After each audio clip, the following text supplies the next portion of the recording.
Welcome back to a version of Fairmont Crest where polished smiles are just another kind of camouflage, where every glass of water can become a verdict, and where loyalty is never given freely. It is rented, weaponized, and revoked the moment it stops being useful. Hayley moved through this world believing she was finally the author of her own ending, believing she had mastered the art of quiet control. Never shouting, never leaving fingerprints, never letting anyone see how much she needed this to work.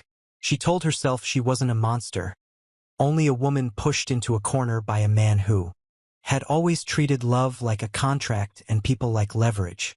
Yet the truth that began creeping in, slow, humiliating, unavoidable, was that she had been cornered long before she ever tried to corner anyone else, and that the walls closing in around her were not built by Bill alone. They had been built by her own pride, her own hunger, her own panic, and by a betrayal that had been sealed in silence while she still thought she was the one holding the knife. Because Hayley, in the cruelest twist of all, had known nothing. She had been deceived from the start, guided by a hand she never saw, trained to believe her darkest idea was her own original thought, when in reality someone had planted it like a seed and waited for desperation to water it. The longer she clung to the fantasy that she was the strategist, the deeper she slipped into becoming the pawn. Bill had spent weeks in a suffocating performance of weakness, carefully staged for an audience of one. He let the house feel smaller than it was, let the days drag with the rhythm of recovery, let his body language become a slow apology. He allowed Hayley to hover, to fuss, to insist, to watch him with eyes that tried to look like concern but kept flashing with something sharper. Fear. Each time she handed him a cup of tea or a glass of water, there was a fraction of a second where her breath caught, as if she were waiting for the universe to answer a question she was too terrified to ask aloud. Bill saw it. He saw it every time. He also saw the tremor in her hand that she tried to hide by squeezing the glass too tightly, the way her smile did not reach her eyes, the way she flinched at sudden sounds as if expecting the walls to collapse on her confession. He pretended not to notice, not because he was blind, not because he was weak, but because he had decided that the worst way to lose is to win too early. He chose to play along instead of cutting the cord because he needed more than revenge. He needed a clean, undeniable narrative, the kind that would destroy Hayley not only in private but in every room where reputation was currency. And in Fairmont Crest, public ruin was the only ruin that truly lasted. Everyone believed Bill was still fragile. Friends, associates, and enemies alike watched from a safe distance, convinced he was recovering slowly, leaning on Hayley more than he should. The rumor mill made his vulnerability into entertainment, and Hayley fed it with careful tenderness, building a mask of devotion so convincing that even she began to rely on it. She convinced herself that the poison was simply an unpleasant necessity, that the end would justify the means, that she was not killing a man but erasing a problem. In her mind, Bill's downfall would be a quiet fade, a sudden collapse, a tragic turn, an unfortunate complication. She pictured the sympathy she would receive, the condolences wrapped in silk, the inheritance papers signed without suspicion. She even rehearsed grief in private, not because she would truly mourn him, but because she understood that grief could be its own alibi. She told herself she had control. She told herself the story was hers. That illusion shattered the moment Bill drank her newest perfect mixture and nothing happened. No disinis. No clutching of the chest. No dramatic schwa. No collapse. Just stillness, followed by a terrifying clarity that seemed to settle over him like armor. His eyes sharpened. His posture shifted. The room did not change, but the balance of power inside it did. For Bill, it was confirmation, cold, precise confirmation, that everything he had suspected was real, and that Hayley's plan was already rotting from the inside. For Hayley, it was something worse than failure. It was a glitch in the universe, a betrayal by the one certainty she had built her courage on. If the poison didn't work, then either she had been lied to, or Bill had somehow turned her own weapon into a toy. Both options were unbearable, and she reacted the only way a trapped person does. When they feel the floor opening beneath them, she panicked, then reached for the nearest person she believed she could control. Her first move was not to look inward but outward toward Randy. She had always thought of him as dangerous, unpredictable, the kind of man who dealt in substances and secrets with a smile that never showed shame.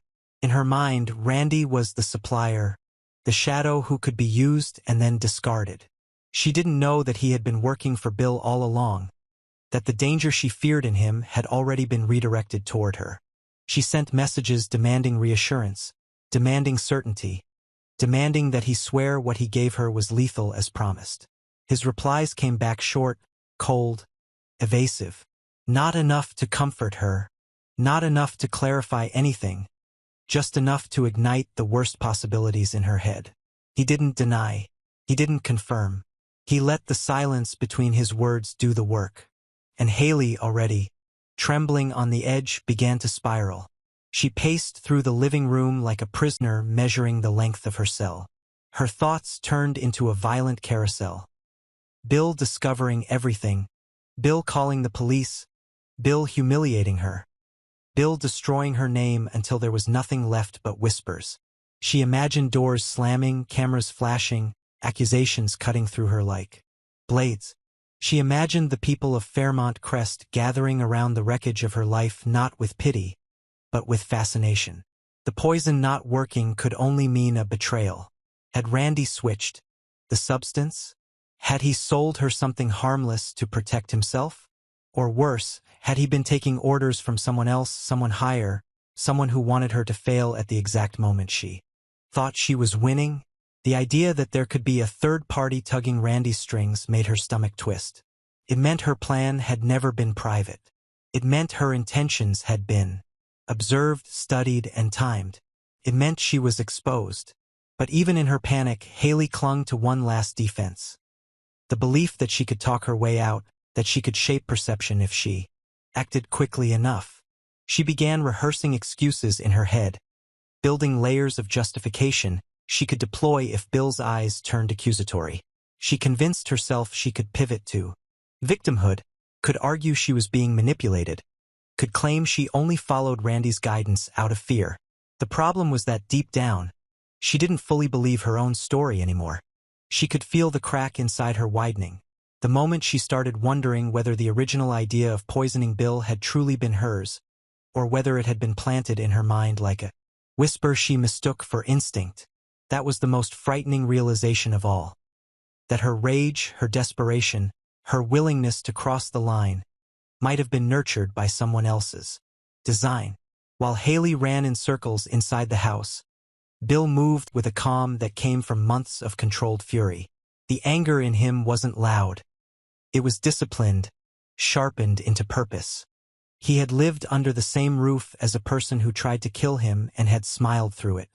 He had swallowed fake weakness and performed vulnerability like a martyr, not because he enjoyed suffering, but because he wanted to know the full shape of the betrayal.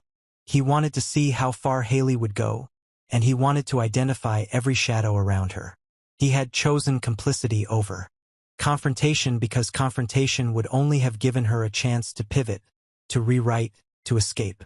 Bill did not want her to escape.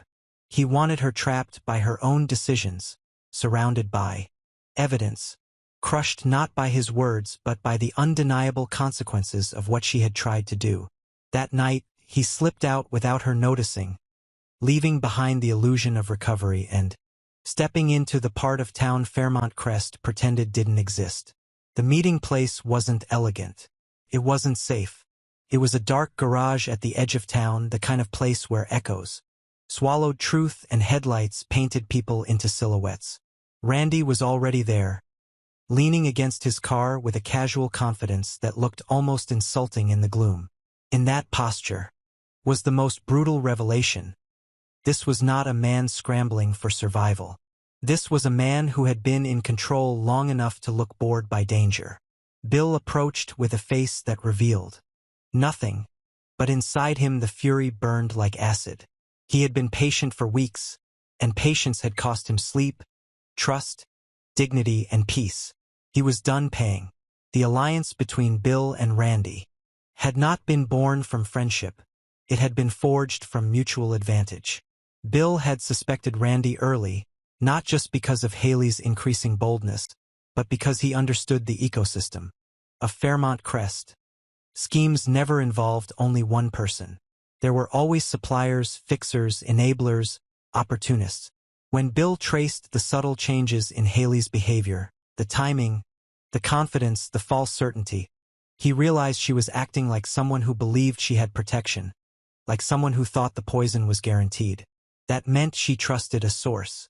That meant there was a pipeline. So instead of confronting Hayley and watching the pipeline disappear, Bill approached Randy privately, offering protection, money, and power in exchange for cooperation. It wasn't mercy. It was strategy. And Randy, who had survived by reading the direction of power, recognized that Hayley's type of ambition burned bright and died fast. Helping Bill would not only pay better, it would keep him alive. Randy's poison had never been lethal. It had been a harmless mixture designed to mimic symptoms just enough to keep Hayley convinced her plan was progressing, just enough to lure her deeper into the illusion of success. The collapse Bill staged earlier, one carefully timed fall that looked frightening and convincing, had been a deliberate sacrifice, a calculated moment to measure her reaction. He watched whether she panicked with guilt, whether she tried to save him, whether she hesitated. She hadn't. Instead, she had watched him with the cold hunger of someone waiting to see if the trap had snapped shut. That was the moment Bill's last sliver of doubt died. He didn't just feel betrayed, he felt violated. And that violation hardened into something that no apology could dissolve. Now, in the garage, the final steps were laid out like a blueprint for destruction. Recordings, screenshots, timelines, controlled exchanges, samples swapped in advance, the fake poison replaced with forensic-ready material that could demonstrate intent and pattern. Bill wanted the kind of case that couldn't be diluted by tears or romantic history, the kind of case that would survive even if Hayley screamed that she had been manipulated. He wanted her cornered so tightly that every direction she turned would lead to another piece of evidence. And the most dangerous part of the plan wasn't merely exposing that she tried to poison him. It was exposing that she believed she was entitled to do it, that she felt justified, that she kept going even when the line had been crossed. In Fairmont Crest, intent mattered as much as action. Bill didn't want her punished for a mistake.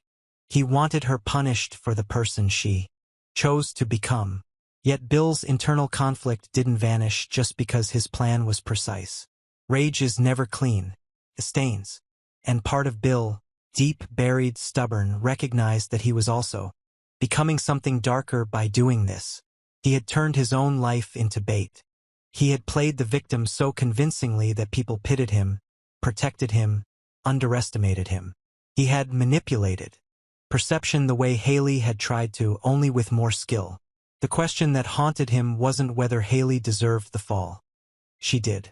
The question was what his victory would reveal about him.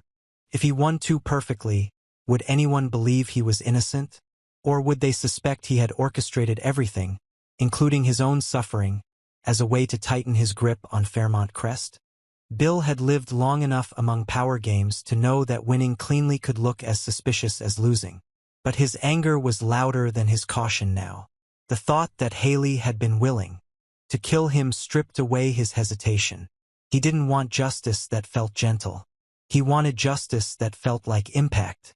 Randy, for his part, was not a loyal soldier. He was an opportunist, wearing the costume of an ally. Even while helping Bill, he kept pieces of the story in his own hands, not out of spite but out of habit. In his world, evidence was currency and currency was survival. The more Bill needed him, the safer he was. The more he knew, the more dangerous he could become. Even if Hayley fell, Randy's value didn't have to disappear. He could keep a fragment, an extra recording, a message chain, a proof of Bill's staged collapse. Something that could be used later if Bill ever tried to cut him off. That possibility hovered like a silent threat between them, unspoken but understood. Alliances in Fairmont Crest weren't built on trust. They were built on leverage. Randy did not become harmless just because he picked Bill's side. He became more complicated. When Bill returned home, he stepped through the door, as if he were still the same man Hayley believed she could control. Hayley was already inside her own storm, rehearsing excuses, tightening her mask, trying to stabilize her breathing. She didn't see the shift in him immediately, but she felt it in the air. The house seemed colder. The silence felt heavier. The man who moved through the hallway wasn't a helpless patient anymore. He was a verdict walking calmly toward the witness stand. Hayley's stomach dropped, but she forced herself to smile, forced her body to hold its shape, forced her voice to stay steady even as panic gnawed at her ribs. She did not yet know that her greatest danger wasn't that the poison failed. Her greatest danger was that Bill no longer needed to pretend. And this was where the real cruelty of Fairmont Crest began. The battle wasn't only about whether Bill would confront Hayley privately or destroy her in front of everyone. The battle was about what kind of ending Bill wanted, and what kind of monster Hayley would become when she realized she was trapped. A private confrontation would give her a chance to beg, to bargain, to pivot into a story where she was manipulated, a story that might soften the edges of her downfall. A public exposure would be cleaner, sharper, and far more humiliating. It would turn her into a spectacle, a cautionary tale whispered in country club corners. Bill understood that humiliation is a weapon that lasts longer than prison. He also understood that once he chose the public path, there would be no turning back. It would scorch not only Hayley but anything connected to her, and collateral damage was inevitable. Yet Bill's anger wasn't interested in mercy. It was interested in certainty. Hayley, sensing the shift but still ignorant of the full trap, began to feel her own anger rise. Not just fear. Her anger wasn't righteous. It was desperate. If she had been betrayed by Randy, then she had been made foolish, and she could not tolerate being the fool. If Bill had been playing her, then she had been humiliated in the one arena where she believed she was finally winning. That humiliation turned into a dangerous impulse. To strike first, to escalate, to do something irreversible before the walls fully closed. In the pressure of that moment, logic becomes fragile. People don't confess when they're cornered. They claw. They lash out. They burn exits. Hayley's mind began looking for new angles, new weapons, new lies sharp enough to cut through Bill's silence. She didn't know which move would save her, but she knew one thing with sick clarity. If she lost control of the story, she would lose everything. Outside the house, Fairmont Crest continued to glitter, unaware that a collapse was being timed like fireworks. Behind manicured hedges and expensive curtains, a war was taking shape. One built not on affection but on betrayal, not on misunderstanding but on intention. Bill's plan was advancing toward an inevitable moment when the mask would drop and the evidence would speak. Hayley's panic was tightening into something reckless, something that could create new damage in a desperate attempt to avoid old consequences. And Randy hovered in the background like a shadow that could either deliver the final blow or twist the knife in a new direction depending on what served him best. In a community where everyone keeps secrets to survive, the most dangerous thing is not poison. The most dangerous thing is certainty, because certainty eliminates negotiation. Bill had reached it. Hayley had not. That imbalance was about to turn into violence, legal or otherwise, and when it did, Fairmont Crest would learn a familiar lesson in a newly terrifying form. Sometimes the person who looks weakest is not the victim. Sometimes they are the one who has been waiting patiently for you to reveal exactly how guilty you are.